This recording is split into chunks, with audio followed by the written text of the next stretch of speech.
अक्टूबर नवंबर में मैंने गाजर के बहुत सारे बीज लगाए और चंद पौधों को मैंने हार्वेस्ट किए बिना ही छोड़ दिया ताकि उनके ऊपर बीज तैयार हो सकें। तो यहाँ पे देखिए इस पौधे के ऊपर मार्च के महीने में फूल बनना शुरू हो गए थे और जब ये फूल खिले तो बहुत ही खूबसूरत इनका नज़ारा था।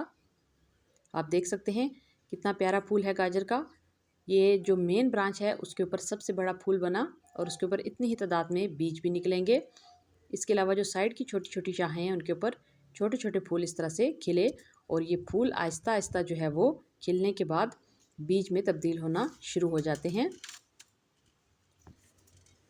तो यहाँ पे देखिए इसके अंदर आपको नज़र आएगा ज़ीरे के जैसे छोटे छोटे बीज इसके अंदर तैयार होते हैं। जब ये फूल सूख जाता है तो आप इसको हाथ के ऊपर हल्का सा मरोड़ें तो उसके अंदर से सारे बीज जो है वो अलग हो जाते हैं। तो सूखने के बाद ये बीज इस तरह से दिखाई देते हैं।